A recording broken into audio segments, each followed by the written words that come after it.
RJD के वरिष्ठ नेता शिवानंद तिवारी ने आरोप लगाया कि कांग्रेस पार्टी की वजह से बिहार में महागठबंधन की सरकार नहीं बन पाई। शिवानंद तिवारी के इस बयान से आरजेडी ने पल्ला झाड़ लिया है।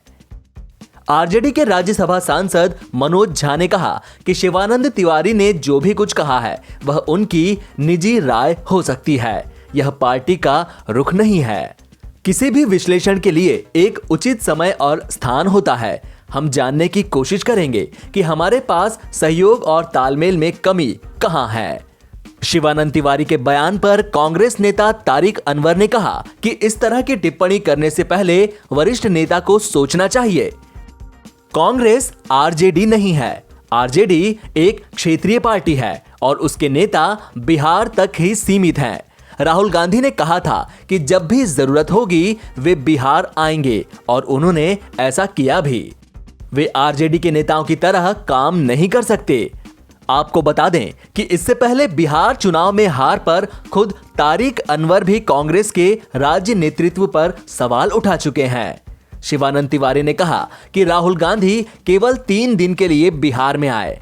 प्रियंका गांधी तो आई ही नहीं। जिन लोगों को बिहार से सरोकार नहीं था वो लोग यहां आए, ये सही नहीं है। वो बोले कि जब चुनाव पूरे जोरों शोरों से चल रहा था तब राहुल गांधी शिमला में प्रियंका गांधी के घर पिकनिक मना रहे थे। इस बयान के बाद आरोप प्रत्यारोप का सिलसिला जारी है।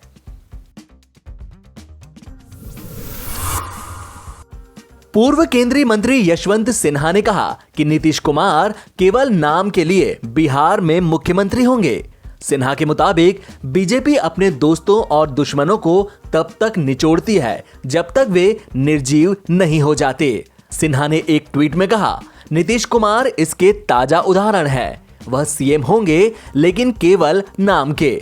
नीतीश ने एनडीए विधायक दल का नेता चुने जाने के बाद कहा था कि वे सीएम नहीं बनना चाहते, लेकिन सहयोगी दलों के आग्रह पर वे तैयार हुए।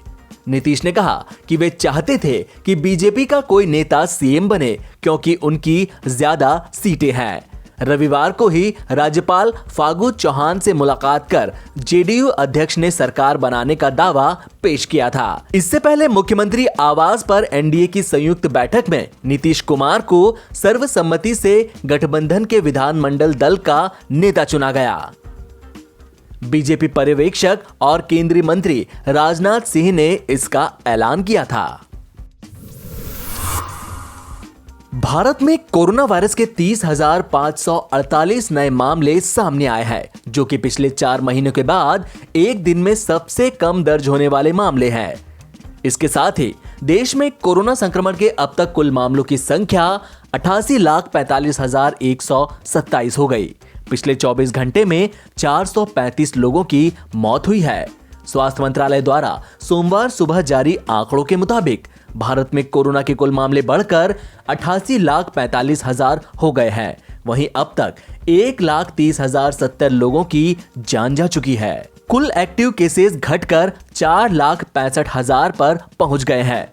24 घंटे में एक्टिव केसेस की संख्या में 13,738 की गिरावट आई है। अब तक कुल 82,49,000 लोग कोरोना को मात देकर ठीक हो चुके हैं। 24 घंटे में 43,851 मरीज कोरोना से ठीक हो चुके हैं। महाराष्ट्र, कर्नाटक, केरल, आंध्र प्रदेश और तमिलनाडु में कोरोना वायरस के एक्टिव केसेस, मृत्यु दर और रिकवरी रेट का प्रतिशत सबसे ज्यादा है। राहत की बात यह है कि मृत्यु दर और एक्टिव केसेस रेट में लगातार गिरावट दर्ज की जा रही है। इसके साथ ही भारत में रिकवरी रेट भी लगातार बढ़ रहा है। फिलहाल देश में कोरोना से मृत्यु दर 1.47% है, जबकि रिकवरी रेट 93.09% है। राष्ट्रीय राजधानी दिल्ली में पिछले एक सप्ताह में कोरोना वायरस महामारी के कारण हर घंटे 3 से ज्यादा लोगों की मौत हुई है। रविवार को 95 कोरोना वायरस मरीजों की मौत हुई। यह डेली कोरोना डेथ के मामले में तीसरा सबसे बड़ा आंकड़ा है। नवंबर में दिल्ली में अब तक हुई कुल कोरोना से मौतों का आंकड़ा 1,103 पर पहुंच चुका है। इसका मतलब है कि 15 दिनों में हर दिन औसतन 73.5 मौतें हुई, यानी हर घंटे 3 मौतें। दरअसल बीते सप्ताह में तो हर दिन 90 मौतें हुई थी। गुरुवार 12 नवंबर को 104 मौतें हुई, जो कि एक दिन में हुई मौतों का अब तक का सबसे बड़ा रिकॉर्ड है। शनिवार को 96 मौतों का दूसरा, जबकि अगले ही दिन रविवार को 95 मौतों का तीसरा रिकॉर्ड बना। अब तक दिल्ली में 7,614 मौतें हो चुकी है, जिसके साथ ही कुल कोरोना वायरस मृत्यु दर 1.5% है।